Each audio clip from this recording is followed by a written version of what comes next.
Assalamualaikum warahmatullahi wabarakatuh. Kami dari kelompok 2 kelas 12 MIPA 7 akan menerangkan materi matematika peminatan bab statistika inferensial. Pertama-tama, mari kita mengenal terlebih dahulu apa itu statistika inferensial.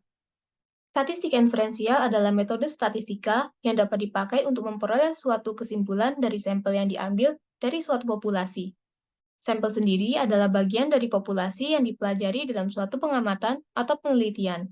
Sedangkan populasi adalah seluruh objek yang menjadi fokus pengamatan atau penelitian.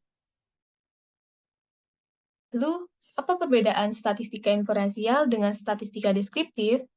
Statistika deskriptif lebih menggambarkan data apa adanya melalui parameter tertentu untuk disajikan dalam bentuk grafik atau diagram. Sementara statistika inferensial dipakai untuk melakukan estimasi serta penarikan kesimpulan berdasarkan data sampel yang lebih sedikit untuk suatu populasi. Hal ini dilakukan bila terdapat keterbatasan dana dan waktu.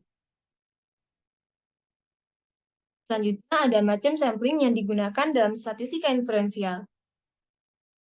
Yang pertama ada random sampling. Random sampling adalah pengambilan sampel secara acak, di mana setiap data dalam suatu populasi memiliki peluang yang sama untuk menjadi sampel. Untuk mendapatkan data yang objektif, dapat digunakan alat bantu seperti undian, tabel angka acak, program komputer, dan sebagainya. Yang kedua, ada systematic sampling. Systematic sampling adalah metode pengambilan sampel secara sistematis menggunakan selang atau interval tertentu secara berurutan. Untuk mencari selang atau interval, dapat menggunakan rumus, banyak anggota populasi, dibagi banyak sampel yang ingin diambil. Yang ketiga, ada stratified sampling. Stratified sampling adalah metode penentuan sampel yang dilakukan secara berstrata berdasarkan pengelompokan karakteristik populasi. Misal, suatu populasi dikelompokkan stratanya berdasarkan perbedaan hobi. Untuk menghitung jumlah anggota per strata dapat digunakan rumus banyak seluruh sampel dibagi banyak anggota populasi dikali banyak anggota strata. Lalu yang keempat, ada cluster sampling. Cluster sampling merupakan metode penentuan sampel yang dilakukan dengan mengelompokkan anggota populasi ke dalam klaster. Metode ini dilakukan untuk penelitian berskala luas dan beragam. Contoh, apabila ada suatu populasi dikelompokkan berdasarkan klaster asal wilayahnya, maka peneliti akan menentukan suatu klaster secara acak, lalu mengambil seluruh anggota klaster tersebut sebagai sampel. Variabel acak kontinu berupa rentangan data yang berdasar atas pengukuran yang tidak 100% akurat, melainkan hanya mendekati data sesungguhnya. Variabel acak kontinu digambarkan sebagai sebuah fungsi kepadatan peluang. Untuk suatu fungsi kepadatan peluang X antara A dan B merupakan daerah yang diarsir di antaranya, bisa menggunakan integral tentu. Nilai harapan variabel acak kontinu sama dengan nilai rata-rata. Nilai harapan dan ragam varian dapat dihitung dengan variabel acak diskrit. Variabel acak diskrit merupakan fungsi yang memetakan ruang sampel ke himpunan bilangan diskrit. Adapun distribusi peluang diskrit adalah fungsi yang memetakan variabel acak ke peluang yang berkorespondensi dengannya. Dapat kita lihat fx sama dengan nx dibagi dengan ns. Dengan keterangan, x merupakan yang dituju atau yang dicari, dan s adalah ruang sampel. Contohnya, dilakukan percobaan melempar koin sebanyak sekali, yang mana dalam satu koin terdapat satu angka dan satu gambar, sehingga sampel atau S adalah angka dan gambar, sedangkan X atau yang dicari adalah banyaknya angka. Jadi dapat kita tulis A atau angka dipetakan ke 1 dan G atau gambar dipetakan ke 0. X sama dengan 0,1, yang berarti peluang munculnya angka adalah 1 dari dua sampel tersebut, yaitu satu angka dan satu gambar. Sehingga F1 sama dengan setengah dikarenakan dalam sampel terdapat dua, yaitu satu angka dan satu gambar, sedangkan yang dicari adalah gambar saja, sehingga setengah bermakna satu dari dua sampel tersebut.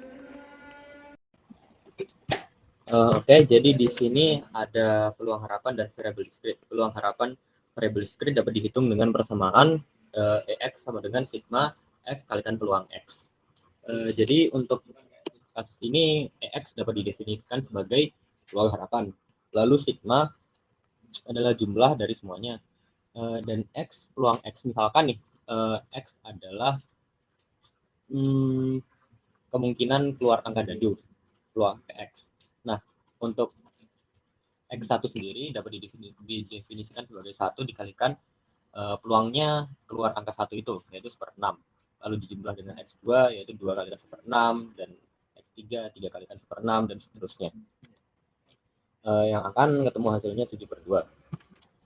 Lalu untuk selanjutnya ada ragam variabel discrete. Nah, ragam pada variabel discrete ini dapat didefinisikan sebagai variabel var X. Itu adalah peluang harapan dari yang bisa kita lihat ini seperti rumus dari itu ya, rumus dari ragam pada statistika. Lalu di sini X dikurangi X besar dikurangi peluang harapan.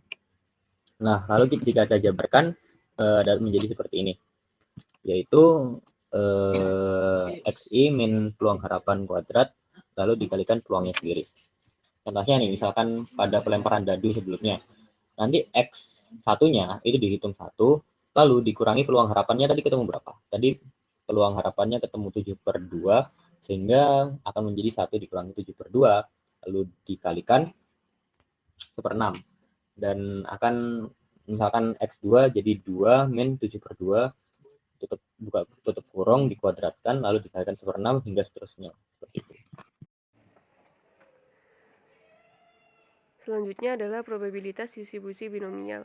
Distribusi binomial merupakan suatu distribusi probabilitas perubahan acak yang bersifat diskrit. Distribusi ini sering disebut dengan proses Bernoulli atau Bernoulli trials.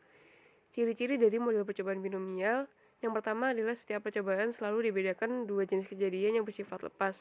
Dalam setiap percobaan, hasilnya dapat dibedakan menjadi berhasil atau gagal. Probabilitas kejadian berhasil dinyatakan dengan huruf P, sedangkan probabilitas gagal dinyatakan dengan huruf Q, di mana P plus Q sama dengan 1. Masing-masing percobaan merupakan peristiwa yang bersifat bebas. Formula dari distribusi binomial adalah sebagai berikut. Selanjutnya contoh soal.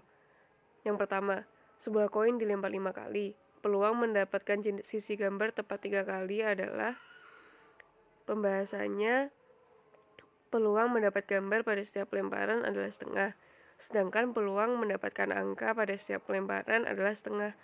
Peluang tepat 3 kali dapat gambar dari 5 kali pelemparan adalah sebagai berikut, dimasukkan ke dalam formula. Lalu ditemukan hasil 10/32.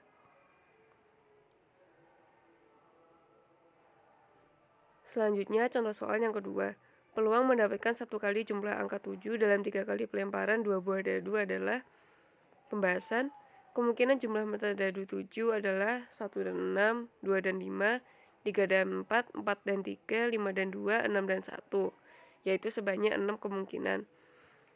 Lalu banyak semua kemungkinan adalah 6 kali 6 sama dengan 36. Dengan demikian, peluang sukses adalah 6/36 sama dengan setengah, sedangkan peluang gagal adalah 1 dikurangi 1/6 sama dengan 5/6. Lalu tinggal dimasukkan ke dalam formulanya. Setelah dihitung ditemukan hasil 25/72.